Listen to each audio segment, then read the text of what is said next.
Captain Jake Morrison stood on the bridge of the UES Discovery, watching the stars shift back to normal as they dropped out of hyperspace.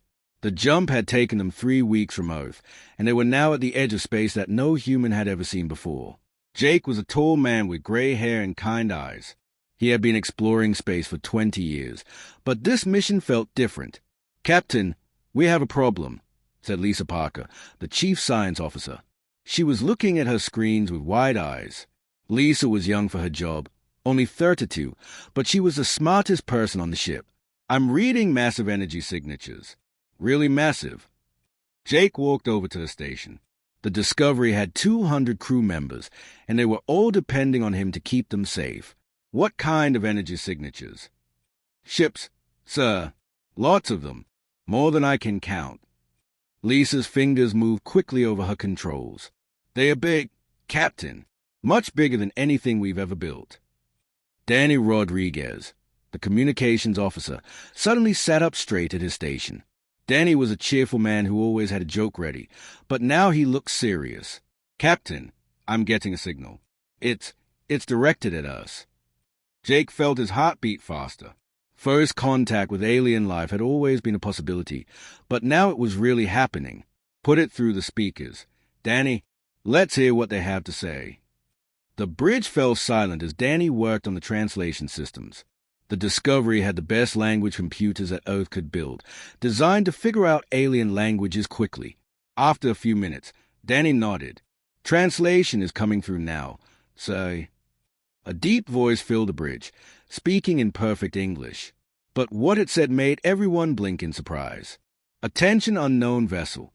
This is Admiral Zexthal of the Galactic Empire's Third Conquest Fleet.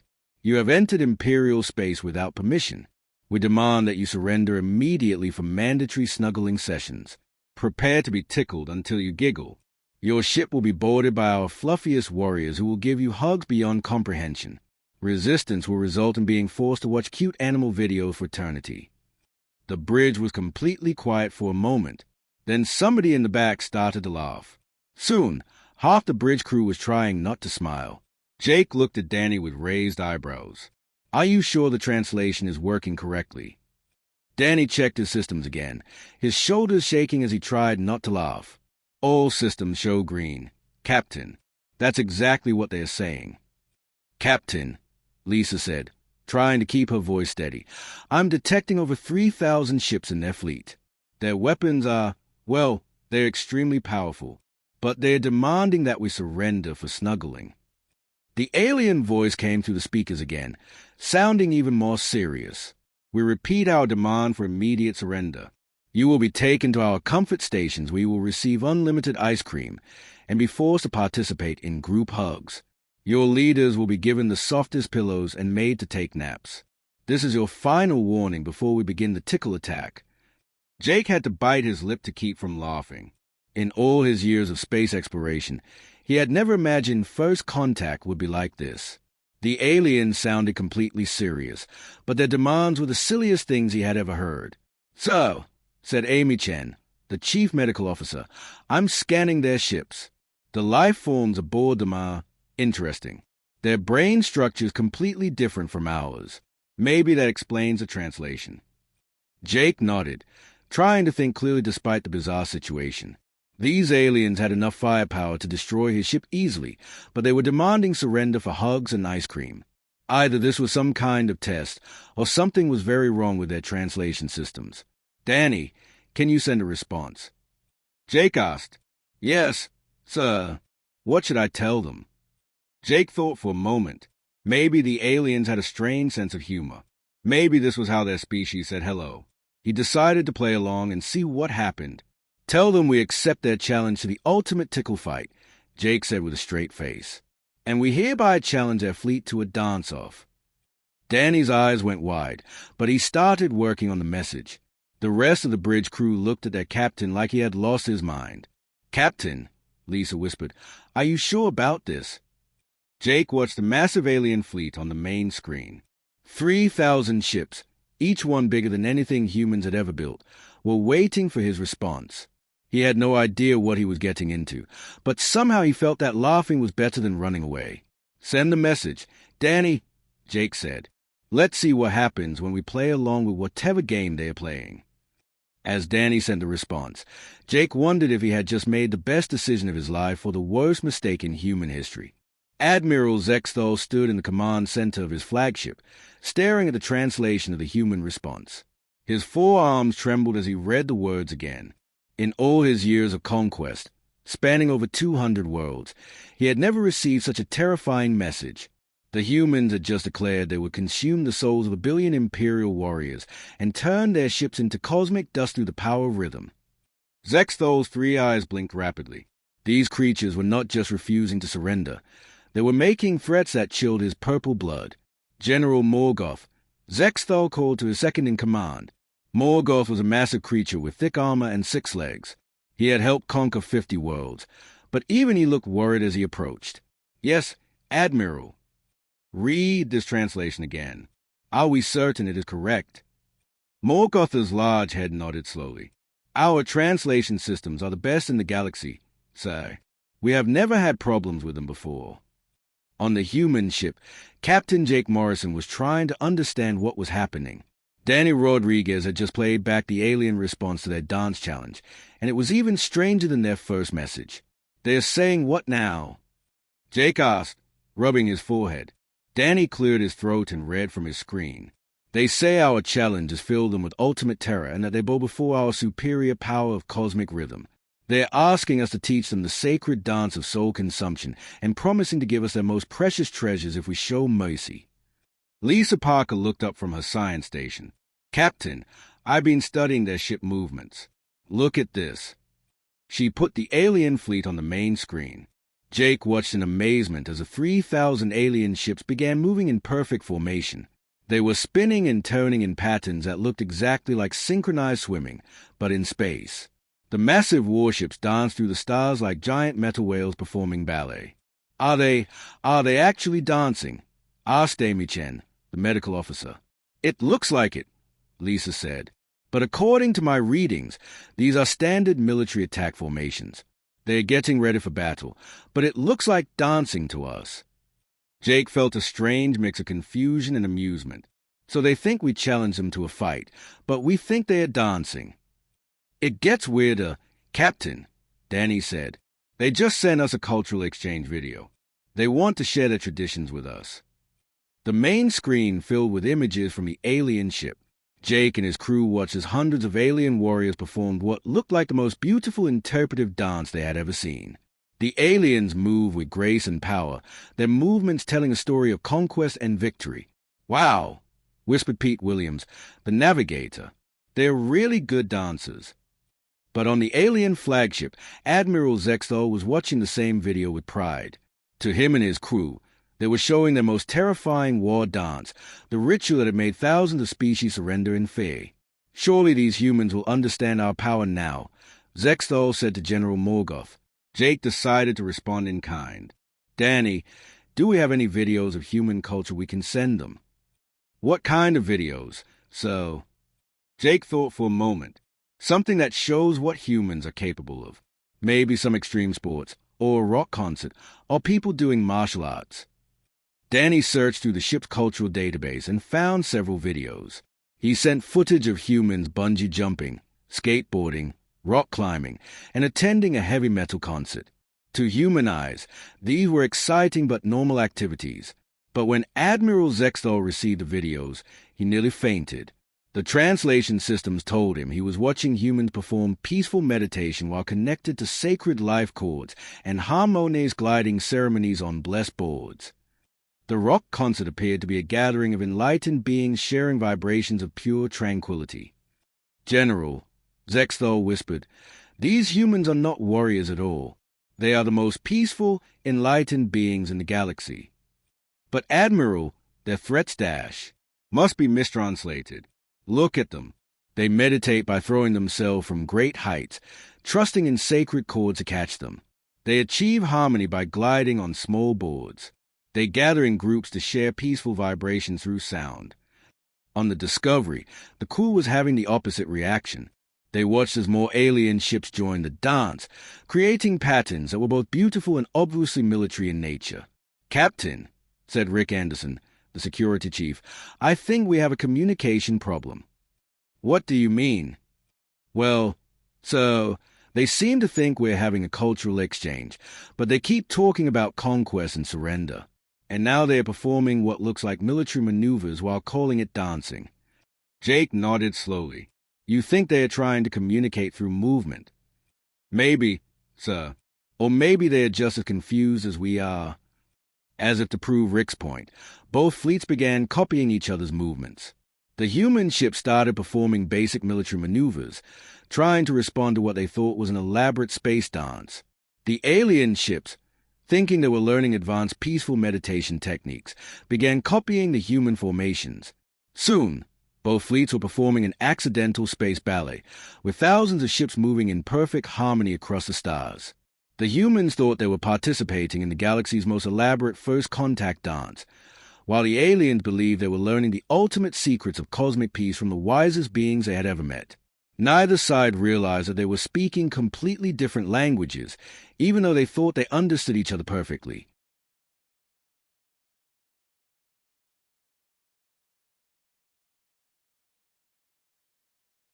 Admiral Zexthal called an emergency meeting in the main conference room of his flagship. The room was huge, with a long table that could seat 50 officers. Today, only his most trusted commanders were present. General Morgoth sat to his right, his thick armor making loud sounds as he moved. Intelligence Commander Ythere sat across from them, her thin frame very different from the other two aliens. "We have a serious problem," Zexthal announced, his three eyes looking worried. "These humans are not like any species we have ever encountered." Ythere nodded her long head. "I have studied all their cultural videos. Admiral, they are clearly the most peaceful beings in the galaxy, but they also have technology that is more advanced than ours." "Explain," General Morgoth said in his deep voice. Ythere pressed buttons on her control pad, and images appeared on the wall screen. "Look at this video they sent us. They call it bungee jumping. Watch how they achieve perfect meditation by throwing themselves into the air, completely trusting their sacred cord to bring them back safely." The three alien commanders watched humans jumping off bridges with ropes tied to their feet. To their eyes, it looked like the ultimate act of faith and peace. And this, Ythere continued, they call skateboarding. See how they glide across the ground in perfect harmony with their blessed boards. They even perform aerial meditation, spinning through the air with complete calm. The video showed humans doing tricks on skateboards, jumping over stays and spinning in the air. The aliens saw it as the most beautiful form of moving meditation they had ever witnessed. General Morgoth leaned forward. "But what about their threats, Commander?" They said they would consume our souls and turn our ships to dust. "I believe that was a translation error," Ythere replied. "Look at their peaceful activities. These beings would never hurt anyone. They must have been trying to say something else." Admiral Zexthal felt more confused than ever. "But we have protocols for this situation. We conquer aggressive species. We have never encountered a species that is both completely peaceful and incredibly advanced." On the human ship Discovery, Captain Jake Morrison was having his own meeting with his senior officers. The conference room was much smaller than the alien one, but it felt just as tense. "Navigator Williams, what are you seeing out there?"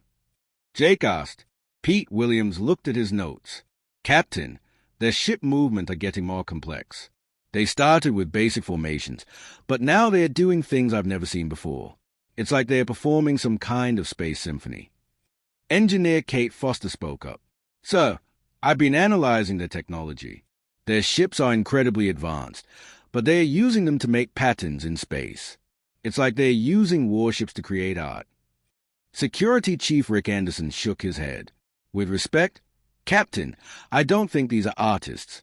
Their ships have enough weapons to destroy planets, but they're using them to make pretty shapes. Something doesn't add up." Jake looked out the window at the alien fleet. Thousands of massive ships were moving in perfect coordination, creating patterns that were both beautiful and clearly military in design. Maybe they are trying to show us that they are powerful but peaceful. Back on the alien flagship, the confusion was getting worse. Admiral Zexthal had just received new intelligence reports that made no sense. "Admiral," General Morgoth said, Our scouts report that the human ship is performing the most advanced military maneuvers we have ever seen, but they are doing it so smoothly that it looks like meditation. What do you mean? Watch this recording of their ship movements. The screen showed the Discovery performing basic turns and formations. To human eyes, these were simple flying patterns, but to the aliens, they looked like the most advanced spiritual practice in the universe. HFY studied the recordings carefully. Admiral, I believe these humans are trying to teach us something. They are showing us how to achieve perfect peace through advanced technology. But why would they do that? Zexthal asked. Maybe, HFY said slowly, they want to help us become better beings. Maybe they saw our warships and decided to show us a better way to use our technology. The alien commanders sat in silence, thinking about this possibility. They had spent their lives conquering other species, but these humans seemed to want to teach them about peace instead. On the Discovery, Danny Rodriguez was trying to decode the latest alien message. Captain, they are sending us more videos. I think they want to continue the cultural exchange. The new alien videos show their most impressive military exercises. Thousands of ships performed complex attack patterns while their crews demonstrated hand-to-hand combat techniques.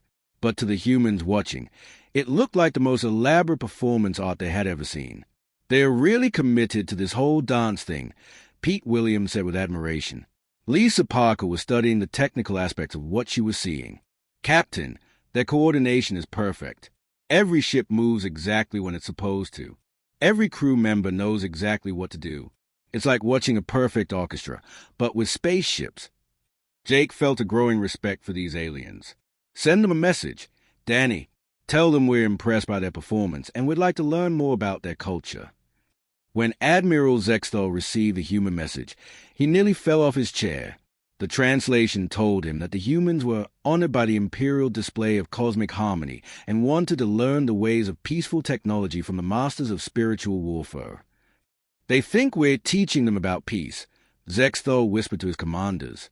And they want to learn from us, Morgoth added, sounding amazed. For the first time in his long military career, Admiral Zexthal had no idea what to do next. His fleet was designed to conquer aggressive species, not to teach spiritual lessons to beings who were already more advanced and peaceful than anyone in the Empire. Admiral Zexthal made a decision that would change everything. He called his most skilled diplomat, Ambassador Kretal, to his private office. Kretal was known throughout the Empire as the best negotiator they had. She was tall and thin, with silver skin that changed colors when she was thinking hard. Ambassador, I need you to visit the human ship, Zexthal said. These beings are unlike anything we have ever encountered. They appear to be the most peaceful and wise creatures in the galaxy, but they also have technology that surpasses our own. Kretal's skin turned a thoughtful blue color. What would you like me to accomplish, Admiral? Learn from them. Find out how they achieve such perfect balance between advanced technology and complete peace. And take gifts to show our respect. Zexthal led Kretal to the ship's treasure vault. Inside were weapons of incredible power, devices that could destroy entire planets. But in the Empire's culture, these were considered tools for achieving ultimate harmony through strength. Take these, Zexthal said, pointing to a collection of their most advanced weapons. They will surely appreciate tools that can help them maintain cosmic balance. Meanwhile, on the Discovery, Captain Jake Morrison was preparing to receive their first alien visitor. Chief Diplomat Helen Brooks was getting ready for what she thought would be a continuation of the cultural exchange they had been having. Helen was a smart woman who had handled many difficult negotiations on Earth. She had short brown hair and wore the blue uniform of the diplomatic corps. She had been studying the alien videos and was convinced that these beings had turned warfare into performance art.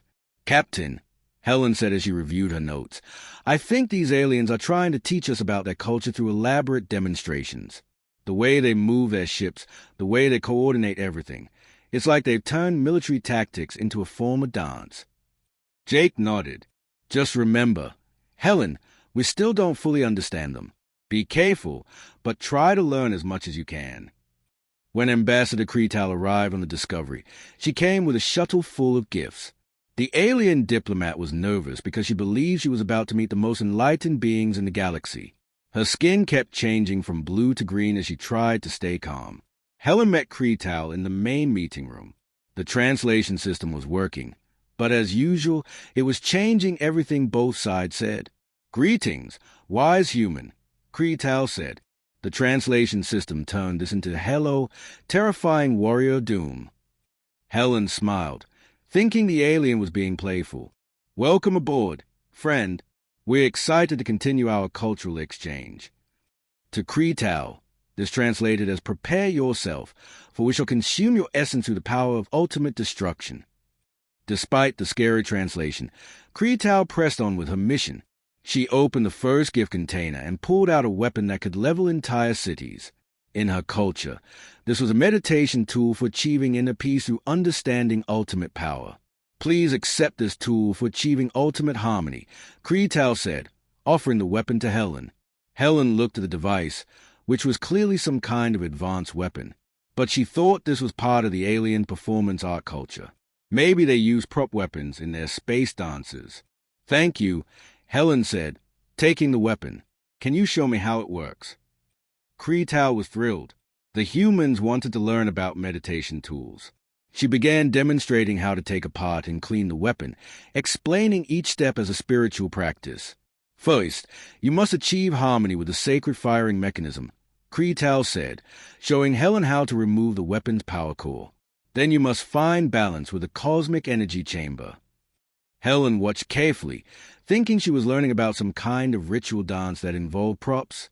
She began copying Cretal's movements, learning how to field strip and reassemble the weapon. "This is fascinating," Helen said. "Is this part of your ceremonial practices?" Cretal's skin turned bright gold with excitement. "Yes, these are the most advanced spiritual practices in our culture. We use these tools to achieve understanding of ultimate power and responsibility." The diplomatic session continued for hours. Cretal taught Helen basic military commands, thinking she was sharing ancient mantras for achieving inner peace. Helen learned them carefully, thinking they were dance instructions or ceremonial chants. "Repeat after me," Cretal said.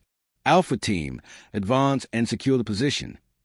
Helen repeated the words, and Cretal explained that this was a mantra for achieving forward movement while maintaining spiritual security.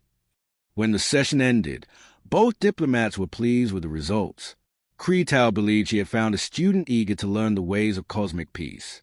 Helen thought she had made contact with aliens who had created the most elaborate performance art culture in the galaxy. But Captain Morrison was starting to worry. When Helen showed him the gift the aliens had brought, he realized they were real weapons of incredible power. Either these aliens were testing humanity's intentions, or something was very wrong with their communication. "Helen," Jake said, looking at a collection of planet-killer weapons, "did they say anything about why they're giving us these?" "They call them meditation tools, Captain. They seem to believe that understanding powerful technology leads to spiritual growth." Jake felt a chill run down his spine. If these were what the aliens considered gifts for peaceful beings, what did their actual weapons look like? On her way back to the Imperial flagship, Ambassador Cretal was filled with wonder. She had met beings who could learn advanced spiritual practices in hours, who understood the deep connection between power and responsibility. But she was also confused by some of the things they had said. When she reported to Admiral Zexthal, her skin was still changing colors rapidly. "Admiral, the humans are incredible. They learned our most advanced meditation techniques instantly, but some of their responses were unusual." "What do you mean?" "When I taught them the harmony mantra for forward advancement, they asked if it was part of our choreography. I'm not sure what that means, but they seemed very interested in our ship movements." Admiral Zexthal felt the confusion growing deeper. These humans were clearly powerful and wise, but they kept talking about things that made no sense. Either they were testing the Empire's understanding, or there was something very important that both sides were missing. Science Officer Lisa Parker couldn't sleep. For 3 days, she had been thinking about the translation problems with the aliens. Something was very wrong, and she was determined to figure out what it was. She sat in the lab with Communications Officer Danny Rodriguez at 2 in the morning. The ship was quiet, and most of the crew was sleeping. Danny had volunteered to help her work on the translation system because he was as confused as she was. "Look at this," Lisa said, pointing to her computer screen. Every single word the aliens say gets changed by our translation system. But it's not random. There's a pattern. Danny leaned closer to look at the data. What kind of pattern? Every word that should sound scary to us comes out as something friendly. Every word that should sound friendly comes out as something scary. It's like the system is flipping everything backwards. Danny frowned. But our translation systems are the best Earth has ever built. They work perfectly with every language we've ever encountered. Lisa pulled up brain scans that Amy Chen had taken of the aliens. Look at these. The alien brain structure is completely different from ours. The parts that control fear and comfort are in opposite places. What does that mean?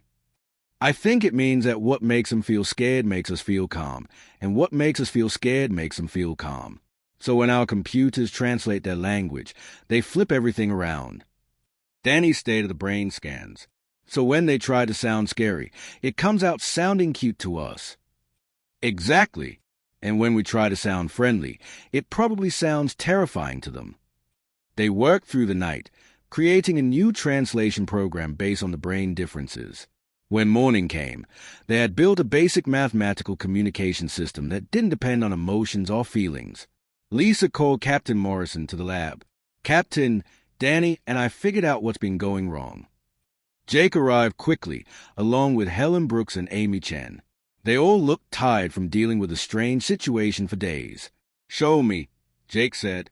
Lisa activated her new translation system and played back some of the alien messages. This time, instead of hearing demand for cuddles and tickle fights, they heard what the aliens had actually been saying.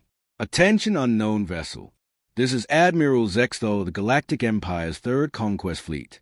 You have entered Imperial space without permission. We demand that you surrender immediately or face total destruction. Prepare to be boarded by our warriors who will show you pain beyond comprehension. Resistance will result in the complete annihilation of your species. The room fell completely silent. Helen's face went white. Oh no! What have we done? Danny played back the human responses through the corrected system. And here's what we actually said to them. The recording played Captain Morrison's voice saying things that made everyone in the room feel sick. Instead of accepting a dance challenge, Jake had apparently told the aliens that humans would devour their souls and scatter their remains across the cosmos and demonstrate the ultimate power of human warfare. Amy Chen sat down heavily in a chair. We've been accidentally threatening them while they've been trying to conquer us. But wait, Helen said. If they were trying to conquer us, why did their diplomat give me meditation tools? Lisa checked her notes. Helen, those weren't meditation tools. According to this corrected translation, she gave you weapons of ultimate destruction and taught you the sacred rituals of warfare. Helen remembered learning to take apart and clean the alien weapons. She was teaching me military procedures, and I learned them thinking they were dance moves. Jake felt like the room was spinning. So they think we're the most dangerous species they've ever met, and we think they're performance artists. On the Imperial flagship, Admiral Zexthal was having his own moment of terrible understanding. Intelligence Commander Ythere had been working on the same translation problems, and she had just figured out the truth. Admiral, Ythere said, her voice shaking, I need to show you something important. She played back the human messages through a corrected translation system. Instead of hearing about peaceful meditation and cosmic harmony, Zexthal heard Captain Morrison threatening to unleash human weapons that would make Imperial technology look like children's toys and demonstrate why humans were the apex predators of their galaxy. By the sacred moons, Zexthal whispered, they haven't been sharing peaceful wisdom.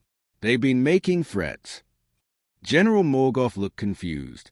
But Admiral, their actions seemed so peaceful. The way they moved their ships, the way their diplomat learned our combat techniques. Ythere pulled up recordings of the human ship movements.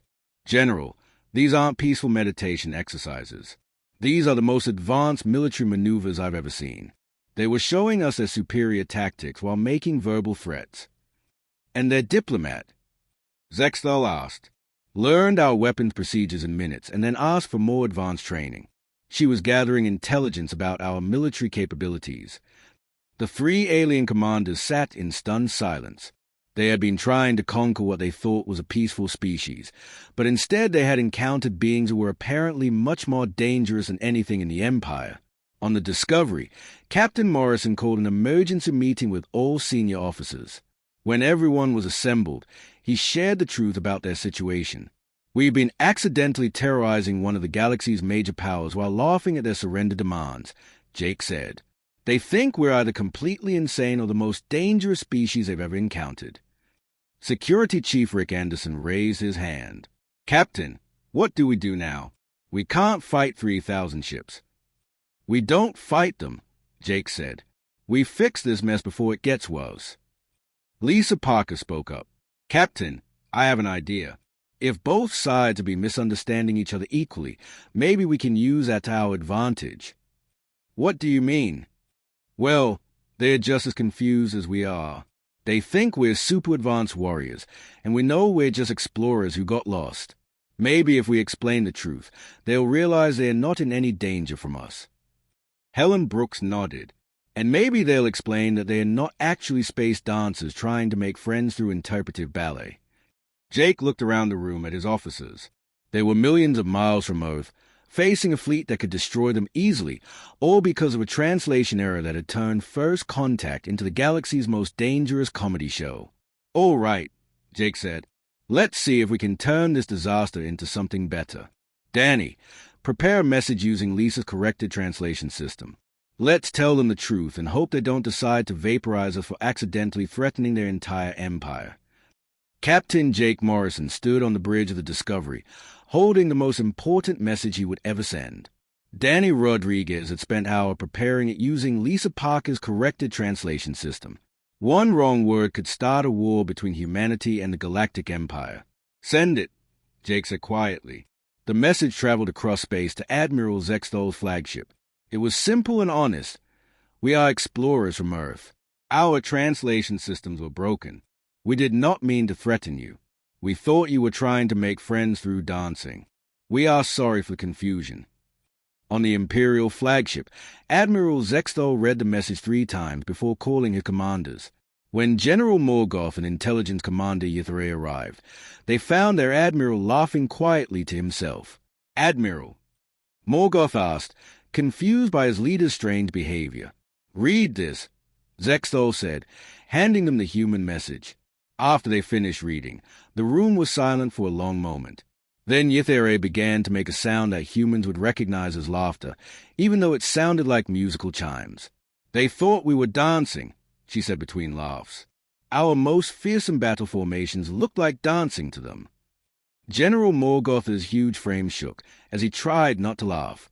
"And we thought they were peaceful meditation masters when they were just confused explorers who got lost." Admiral Zextol felt something he had never experienced before, respect mixed with amusement.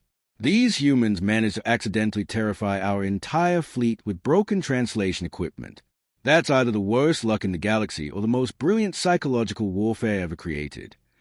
He composed a response message. "We are soldiers of the Galactic Empire. Our translation systems were also broken. We were trying to conquer you, not dance with you. We are impressed by your accidental ability to confuse an entire fleet. Perhaps we should talk properly now." When the message reached the Discovery, the bridge crew burst into relieved laughter. The aliens weren't angry about the misunderstanding. They seemed to find it as funny as the humans did. "Captain," Helen Brooks said, "they want to continue talking, but this time with working translators." Over the next few hours, both sides shared their experiences of the confused First Contact. The aliens explained that they had been genuinely trying to intimidate the humans into surrendering, but everything they did seemed to make the humans happier. The humans explained that they had thought the aliens were the friendliest, most artistic species in the galaxy, so they had tried to be friendly back by participating in what they thought were cultural dances. Admiral Zextol found himself genuinely impressed by the human crew. "Captain Morrison," he said during their first real conversation, "your people managed to make 3,000 trained warriors question their understanding of reality using nothing but translation errors and casual responses. That is remarkable." Jake laughed.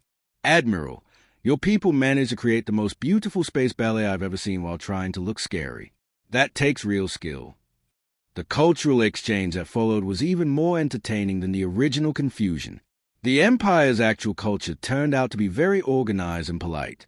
They had rules for everything, including how to properly threaten species into surrendering.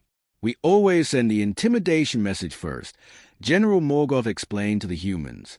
Then we wait exactly 1 standard hour for a response. If they don't surrender, we send a stronger message. We have 17 levels of threats before we actually attack. Amy Chen found this fascinating. So you're like bureaucratic conquerors.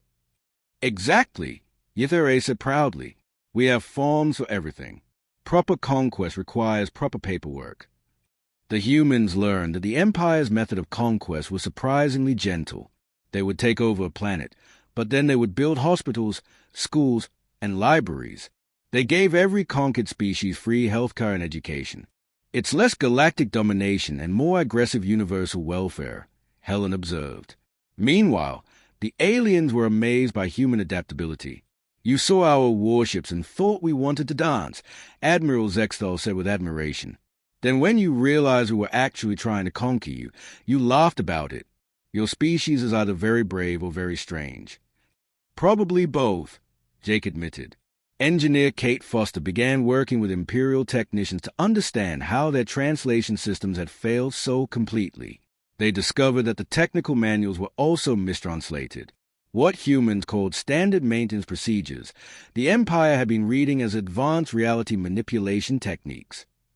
You mean when we told you how to change the oil in our engines, you thought we were teaching you cosmic secrets? Kate asked. The Imperial engineer nodded.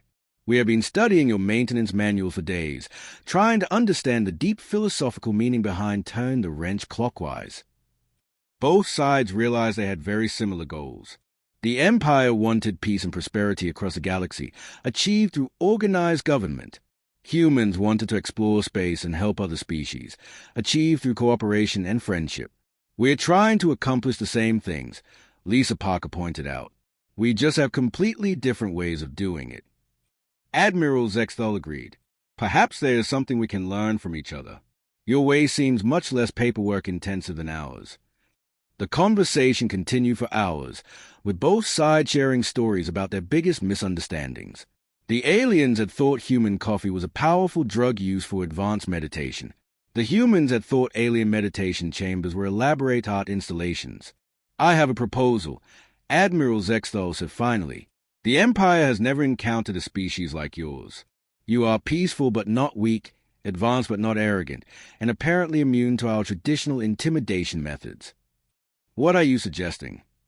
Jake asked. Join us, not as a conquered species, but as partners.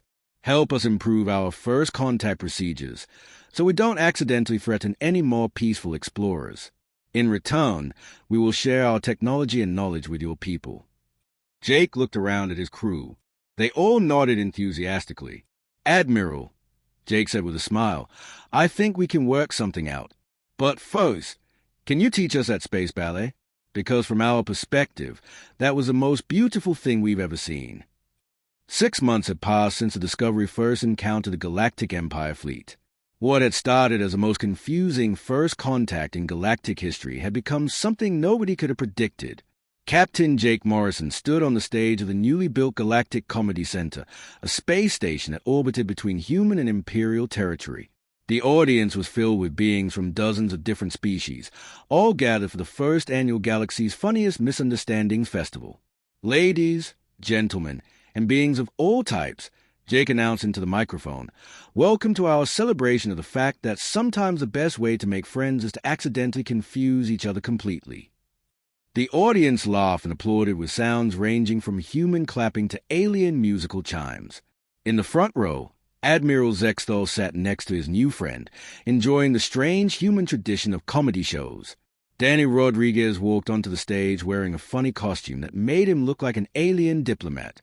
Behind him came Ambassador Kreetow, dressed like a human explorer. They were about to perform their famous recreation of their first diplomatic meeting. Greetings, terrifying warrior of doom, Danny said in a serious voice, copying how Kreetow had sounded to the humans. Hello, wise and peaceful being, Kreetow replied, mimicking how Danny had sounded to the aliens.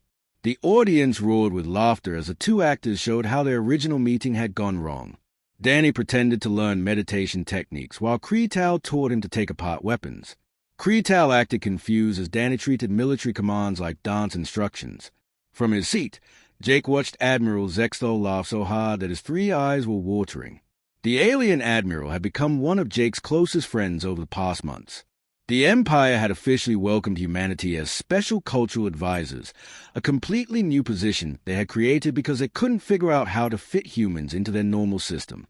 Humans weren't conquered subjects, but they weren't quite equal partners either. They were something entirely new. The first joint project had been creating better translation systems.